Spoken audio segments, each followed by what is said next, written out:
Hi. Everybody, at the beginning of the movie when you are kidnapped, you may scream and struggle, but this way doesn't work.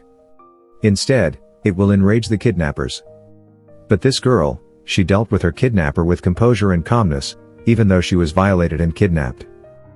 She still saved herself. Ancient please. This is a movie based on true events. It will show you the self-rescue experience of a brave girl. The girl's name is Lisa, and she is a minor. After violating her, the kidnapper did not release her. He covered Lisa's eyes with a piece of cloth and threatened her to keep quiet. The kidnapper is taking Lisa home. The car was speeding down the road as Lisa tried to regain her calm.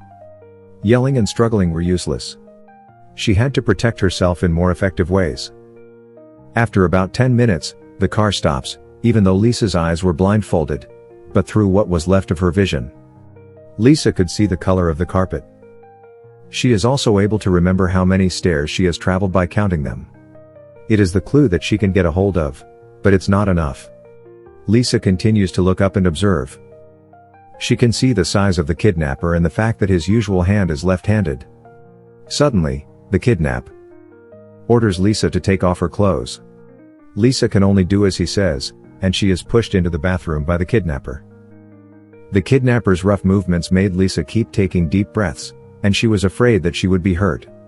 The kidnapper asked her to close her eyes and press them against the wall. He did not allow Lisa to know her appearance until Lisa's body is rinsed off. The kidnapper pins her to the floor. Lisa is again violated by the kidnapper. She felt heartbroken up soon. The kidnapper put Lisa on the bed. His gun roams over Lisa's thighs. The fear continues to magnify. In order to get a chance to escape, Lisa plans to please the kidnapper first. She keeps stroking the kidnapper's face, and she can feel the beard on his face. The kidnapper's physical features also became an important clue. Lisa's behavior is effective, and the kidnapper relaxes his guard.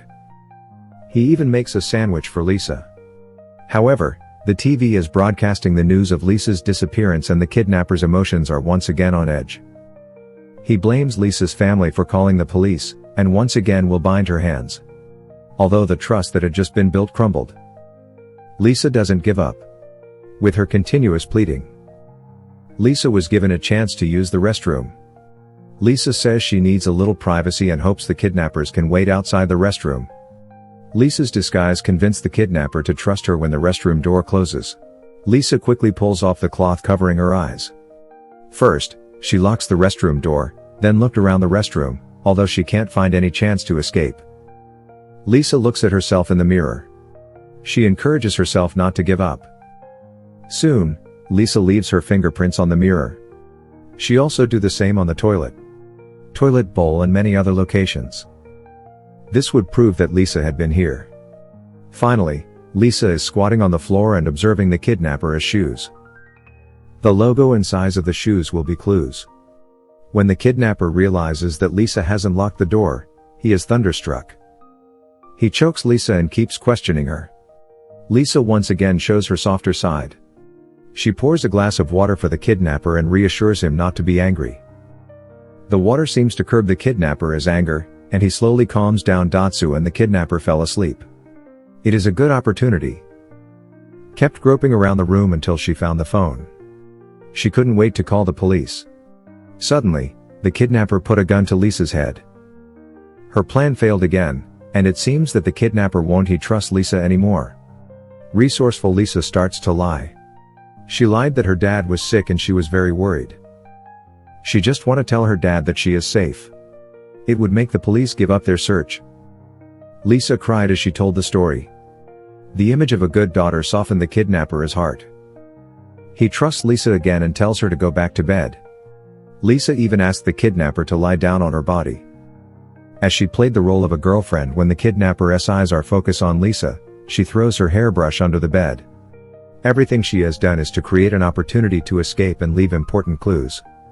But unfortunately, accidents happen. The news continued to broadcast the news of Lisa's disappearance. The kidnapper realizes that Lisa's family has not let the police stop their search at all. He tells Lisa to get dressed and rudely ties Lisa's hands. Lisa knows she is in great danger, but she can only obey the kidnapper 3 days after being kidnapped. Lisa finally left her kidnapper's house. She was sitting in her car and she didn't know where the end was soon. Lisa feels the car stopped. The kidnapper is going to refuel the car, and he warns Lisa to stay quiet in the car. Lisa tries to leave her mark on the car. She bites her finger and smears blood on the car seat. The car starts again, and the kidnapper rests. Destination is a deserted park. He loses his patience because he knows that the police are looking for Lisa day and night. The kidnapper intends to kill Lisa. The kidnappers put Lisa on her knees and point a gun at her head, despite being on edge of life and death. Lisa did not give up. She keeps pleading with the kidnapper and tries to make him remember the events of the past few days. Lisa's obedience and image of a good daughter made the kidnapper memorize her. Eventually, he gives up on killing Lisa and even loosens the rope that was helping her hands, but she asks Lisa to give the police false leads, describing him as a short, muscular black man. Lisa agrees. Soon she hears the car moving away from her until there is no more movement. She rips off the cloth covering her eyes.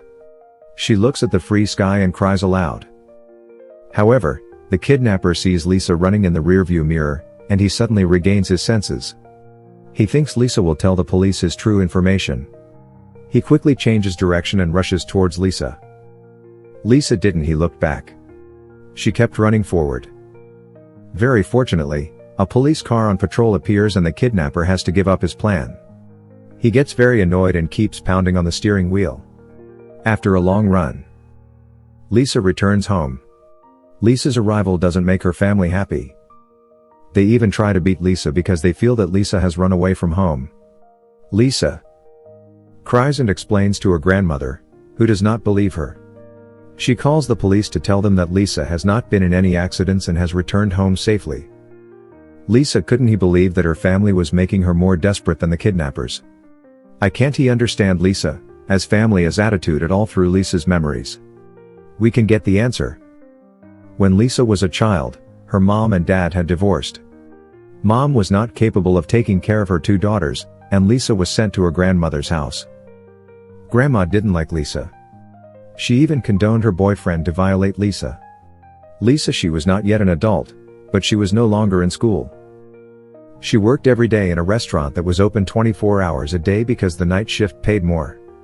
She often worked late into the night. This is why Lisa would be kidnapped and violated. The grandmother lied to the police because she was afraid that Lisa would tell them about her boyfriend's crimes. Since Lisa was underage, the police asked her to go to the police station to explain the situation. Lisa knew the opportunity had come. She wants to make sure that all the people who hurt her are punished. Lisa sits in front of the police. Calmly tells her story. The clue: she has formed a complete map, enough for the police to arrest the kidnappers. Unbelievably, the policeman is also suspicious of Lisa.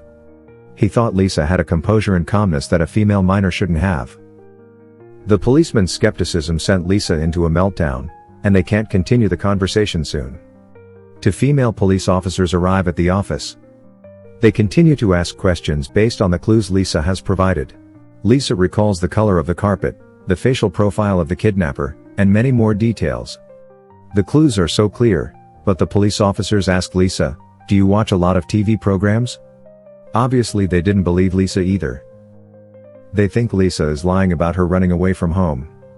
Lisa's emotions begin to spiral out of control, and she doesn't understand why everyone is acting with malice. Lisa curls up on the couch. She is speechless in another office. The police officers are also having a heated discussion. This is because there is a serial murder case that has been going on for 3 months and is still unsolved. All the victims have been assaulted and then shot. The clues match what Lisa said.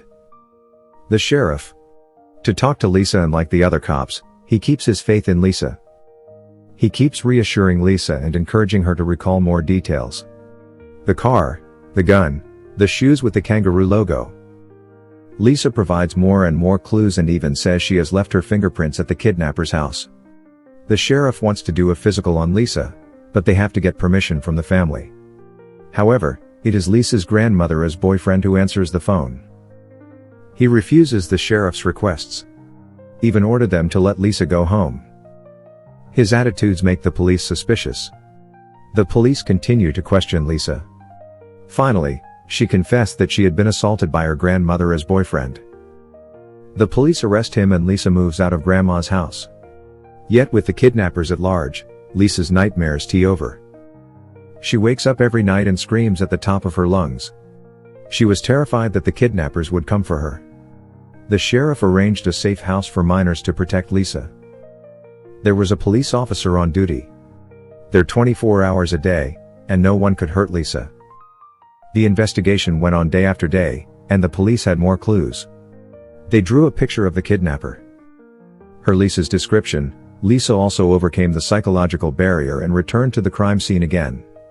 She closed her eyes to feel the flow of time and speculated the time of the kidnapper as travel. Soon they found the park. From that day on, the police kept patrolling the neighborhood. Eventually they saw the suspect and took pictures. The last step required Lisa to identify the murderer. There are 6 photos in total. Lisa carefully recognized and finally found the kidnapper. The police acted immediately and apprehended the kidnapper. The police find Lisa's blood in his car. They go back to the kidnapper's house. The hairpin under the bed, the fingerprints in the toilet, and the kangaroo logo shoes are found one by one. The kidnapper also confessed his crime to the police. And until that time, most people believe Lisa. The sheriff brings the good news to Lisa and invites her to meet all the police officers. The policemen give Lisa a big round of applause because she uses her heaviness and calmness to help the police catch the kidnapper. The serial murder case that had been troubling them for 3 months was also successfully solved. Lisa became a marvelous hero after the case is over. Lisa goes to her aunt's house to start a new life. She is well protected, and no one ever hurts her again. Years later, Lisa becomes a police officer who fights sex crimes. She works to protect minors, although terrible things happen to Lisa. Kidnappers and people with malicious intent do not break her down. Instead, she uses her composure and calmness to fight for her survival and provides useful clues for the police to solve the case. She is a brave heroine. The movie is based on true events and the title I Believe It, The Abduction of Lisa McVey. Like and subscribe for more interesting movie like this. Turn on notifications and leave a like to help the channel out. Thank you for watching.